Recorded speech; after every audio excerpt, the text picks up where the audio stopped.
আমাদের অ্যাসপিরেন্ট লাইফের 25 থেকে 30 বছর সময়টা একটা গুরুত্বপূর্ণ পার্ট। আর এই 25 থেকে 30 বছর সময়টা কেমন কাটে, কতটা মেন্টালি প্রেসার নিতে হয়, কতটা কষ্ট করে বাঁচতে হয়, সেগুলোই শেয়ার করব তোমাদেরকে। আর প্রত্যেকটা অ্যাসপিরেন্টকে একটু না একটু হলেও এই ক্রুশিয়াল সিচুয়েশনে পড়তেই হয়। তাই চলো আজকের ভিডিওটা শুরু করা যাক।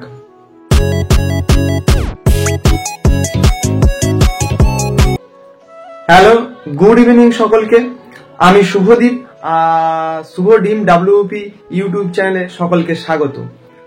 আর আজকে যে ব্যাপারটা নিয়ে কথা বলবো সেটা হলো 25 থেকে 30 বছর সময়টা একজন মানুষের কেমন কাটে, কতটা কঠিন সময়ের মধ্যে যায়।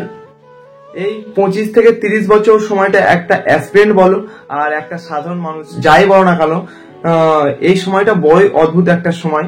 এই সময়টাতে সবেমাত্র আমাদের পড়াশোনা শেষ হয়, আর সাথে সাথে পৃথিবীর সমস্ত চাপ এসে আমাদের মাথায় পড়ে, বা আমার বয়স বাড়তে থাকে।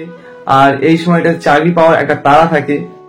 তোমার প্রিয় মানুষ তোমার সাথ ছেড়ে দেয়, তোমার কিছু প্রিয় বন্ধু এই সময়টাতে হারিয়ে যায়।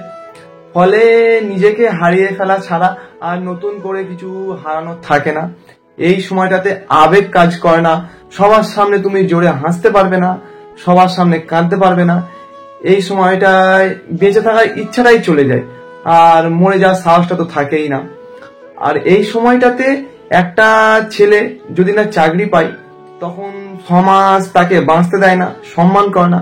আর এই সময়টাতে যদি একটা মেয়ের বিয়ে না হয়, তখন সমাজ সেটা ভালো চোখে দেখে না, তাকে ভালোভাবে মেনে নেয় না।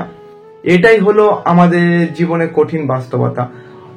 আর এই সময়টাতে তোমার কাছে টাকা থাকবে না, যখন যেখানে খুশি ঘুরতে যেতে পারবে না, আর মন থেকে একটা আলাদাই কষ্ট হবে, যখন যেটা চাইবে খেতে পারবে না। আর এইসব কষ্ট নিয়েই তোমাকে বেঁচে থাকতে হবে। এটাই হলো আমাদের জীবন। তারপরেও তোমাকে কাজ করে যেতে হবে, তোমার লক্ষ্যের পিছনে দৌড়ে যেতে হবে। এই সময় আশেপাশের লোকজন তোমাকে বাজে মন্তব্য করবে, ক্রিটিসাইজ করবে, ট্রোল করবে। আর এটার যে কষ্ট একমাত্র 25 থেকে 30 বছর ছেলে মেয়েরাই ফিল করতে পারবে। আর এটার জন্য একটা আলাদাই কষ্ট হবে, মন থেকে তুমি ভিতর ভিতর গুমড়ে মরবে। এটার কষ্ট তুমি কারোর সাথে শেয়ারও করতে পারবে না। আর তাই আমার মনে হয় এই সময়টা আমাদের জীবনের সবচেয়ে একটা কঠিন সময়। আর এই সময়টা যে খুব কষ্ট করে কাটিয়ে উঠতে পারে, ওই সময়ের মধ্যে দিয়েও কাজ করে যেতে পারে।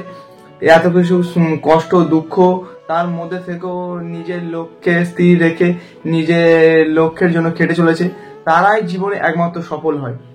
লাইফের এই 25 থেকে 30 বছর স্টেজটাই তোমার ডিসাইড করবে আগামী 50 বছর তোমার কেমন কাটবে। আমি নিজেও জানি না লাইফের এই কঠিন পরিস্থিতিগুলো কিভাবে হ্যান্ডেল করতে হয় বা কিভাবে এটা থেকে বের হতে হয়, কারণ আমি নিজেও এই স্টেজে দাঁড়িয়ে আছি। আর কিছু কিছু মানুষ আছে যারা এই সময়টা কাটিয়ে গেছে, তারাই একমাত্র বুঝতে পারে যে তারা ওই সময়টা কতটা বড় ভুল করেছে। আর তখন তারা রিগ্রেট ছাড়া আর কিছুই করার থাকে না, কারণ তারা ওই সময়ে তাদের কাছে না থাকে প্রপার কোনো রাস্তা, না থাকে কোনো অর্থ, বা না থাকে এমন কেউ যে তার সমস্ত পরিস্থিতিতে তার সাথে দাঁড়িয়ে থেকে লাইফের সমস্ত প্রবলেমগুলো সলভ করবে। আর এই কঠিন সময়ে তোমাকে পদে পদে অপমানিত হতে হবে, লজ্জিত হতে হবে, ছোট হতে হবে। আর এই সময় তোমার কোনো বন্ধু থাকবে না পাশে, কোনো অর্থ থাকবে না, এমনকি বাড়ির লোকজনও তোমার সাথ দেবে না। আর যা যা থাকবে সেগুলো হলো দুঃখ, কষ্ট আর একাকিত্ব। আর এই একাকিত্বের মধ্যে থেকেও তোমাকে লড়ে যেতে হবে। আর এই কঠিন পরিস্থিতিতে প্রত্যেক অ্যাসপিরেন্ট বা সাধারণ মানুষের যেসব জিনিসগুলো ফলো করতে হবে, তার মধ্যে আমি 3টি পয়েন্ট আমি আমার লাইফে ফলো করি। সেইগুলো হলো, তুমি তোমার জীবনে যেসব লক্ষ্য বা এম স্থির করেছো সেটার পিছনে তোমাকে প্রতিনিয়ত সময় দিতে হবে, খেটে চলতে হবে। যতই বাধা বিপত্তি আসুক না কেন, এটা থেকে সরে চললে হবে না। 2 নম্বর পয়েন্ট, যে অন্যের দেখানো পথে তোমাকে না চলে নিজের বানানোর পথ তোমাকে তৈরি করতে হবে, আর সেটাকেই নির্ভয়ে ফলো করতে হবে। কারণ এই সময় তুমি তোমার কেরিয়ার চুজ করো, বড় বড় স্বপ্ন সাজাও। অনেকেই হয়তো বলবে তোর দ্বারা হবে না, তুই পারবি না, এইসব কথাতে কান না দিয়ে তোমাকে এগিয়ে চলতে হবে।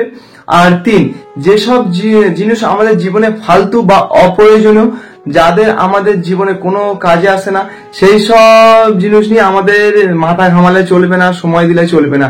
কারণ কারা আমার পাশে থাকছে বা থাকছে না, এই সব ব্যাপার নিয়ে আমরা একটুতেই মানে অনেকটা মাথা ঘামিয়ে ফেলি, সেটা নিয়ে সারাদিন ভাবতে বসে যাই। এই সব ব্যাপারগুলো আমাদের ত্যাগ করতে হবে আর নিজের স্বপ্নের পিছনে সময় দিতে হবে। আর আরো কিছু পয়েন্ট তোমাদের যদি মনে হয় যে এই সময়টাতে মানে লক্ষ্য মানে ফলো করা দরকার, তোমরা সেটা কমেন্টে জানাতে পারো।